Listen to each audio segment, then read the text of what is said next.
കുറച്ചു കാലമായി കേട്ടുകൊണ്ടിരിക്കുന്ന കഥകളിൽ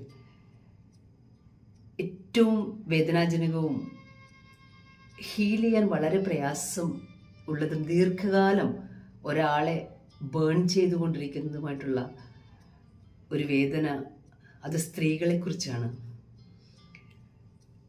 ജീവിതത്തിൽ ബിട്രയൽ അനുഭവിക്കുന്ന, ഓർക്കാപ്പുറത്ത് അബാൻഡൻഡായ, ഒറ്റയ്ക്കായി പോയ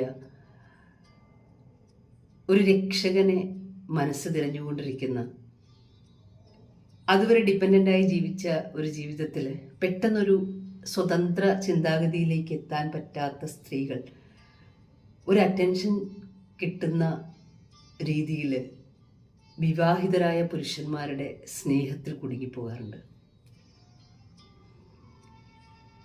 ഒരു വിവാഹിതനായ പുരുഷനോട് ഉള്ള സ്നേഹം, പ്രണയം, അതൊരിക്കലും നമ്മളെ ഒരു രാജ്ഞിയാക്കില്ല, വിജയിയാക്കില്ല. അതൊരിക്കലും അയാളുടെ ഭാര്യയെക്കാളും ഔന്നത്യത്തിൽ നമ്മളെ എത്തിക്കുകയുമില്ല. മറിച്ച് അവരുടെ ഒരു രഹസ്യമായിട്ട് അത് അവസാനിക്കും. ഒരു ലോയൽറ്റിയും ഇല്ലാതെ, ഒരു കമ്മിറ്റ്മെൻറ്റും ഇല്ലാതെ രഹസ്യമായിട്ടുള്ള മെസ്സേജസിലും കോൾസിലുമൊക്കെ നമ്മുടെ നന്മ, ആത്മാഭിമാനം ഇതെല്ലാം കെട്ടടങ്ങും. നമ്മുടെ എല്ലാ സ്നേഹവും സ്വീകരിച്ച് അവരവരുടെ കുടുംബങ്ങളിലേക്ക്, ഭാര്യയിലേക്ക്, മക്കളിലേക്ക് മടങ്ങുമ്പോൾ അവരുടെ പ്രയോറിറ്റി എന്താണെന്ന് മനസ്സിലാക്കാനുള്ള ബോധം ഓരോ സ്ത്രീക്കും ഉണ്ടാവണം. എൻ്റെ വിവാഹബന്ധം അത്ര മോശമായിരുന്നു, എനിക്ക് ചേരാത്ത ഒരാളെയാണ് ഞാൻ സെലക്ട് ചെയ്തത് എന്ന് ഒരാൾ പറയുകയാണെങ്കിൽ, ഒരു ദിവസം അയാൾ അവരെല്ലാം വിട്ട് നമ്മളുടെ കൂടെ വന്ന് ജീവിക്കുമെന്നുള്ള വിഡ്ഢിത്തം നാം ഒരിക്കലും അതിൽ കുടുങ്ങിപ്പോകരുത്. അതൊരിക്കലും സംഭവിക്കാനും പോകുന്നില്ല. ഭാര്യയോട് പറയാത്ത പല രഹസ്യങ്ങളും അവർ നമ്മളോട് പറഞ്ഞു തന്നിരിക്കും. അവരുടെ സ്വപ്നങ്ങൾ, വീഴ്ചകൾ, അവരുടെ വിജയ കഥകൾ. നിനക്കേ എന്നെ മനസ്സിലാകുന്നുള്ളൂ എന്ന് ചിലപ്പോൾ ആവർത്തിച്ചെന്നിരിക്കും. എന്നാൽ അത്തരം വികാരങ്ങളും കമ്മിറ്റ്മെൻറ്റും രണ്ടും രണ്ടാണ് എന്ന് നാം സ്വയം മനസ്സിലാക്കണം. ഒരാളുടെ അവിഹിതമായി നാം അവസാനിക്കുമ്പോൾ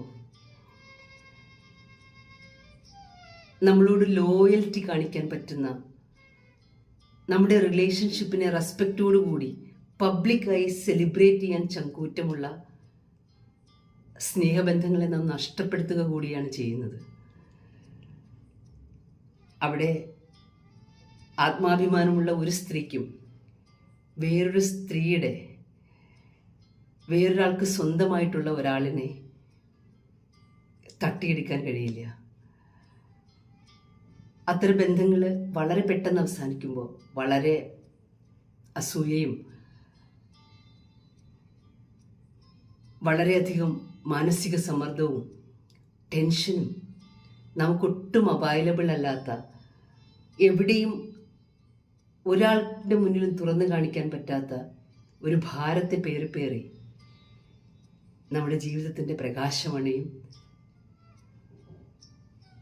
അതിൻ്റെ അവസാനം വലിയൊരു രോഗാവസ്ഥയിലേക്ക് നമ്മൾ പതിക്കുമ്പോൾ അവരവരുടെ കുടുംബത്തെ സെലിബ്രേറ്റ് ചെയ്യുന്നുണ്ടാവും. മറ്റൊന്നിനെയും ആശ്രയിക്കാതെ സ്വന്തം ജീവിതത്തെ ശരിയായ രീതിയിൽ മുന്നോട്ട് കൊണ്ടുപോകാനും, നമ്മളെ പബ്ലിക്കായിട്ട് സെലിബ്രേറ്റ് ചെയ്യാൻ പറ്റുന്ന, നമ്മുടെ റിലേഷൻഷിപ്പിനെ സെലിബ്രേറ്റ് ചെയ്യാൻ പറ്റുന്ന മനുഷ്യരെ ജീവിതത്തിലേക്ക് സ്വീകരിക്കാനുമുള്ള ആത്മധൈര്യം, ക്ഷമ ഒരു സ്ത്രീക്ക് ശരിക്കും ഉണ്ടാകേണ്ടതുണ്ട്.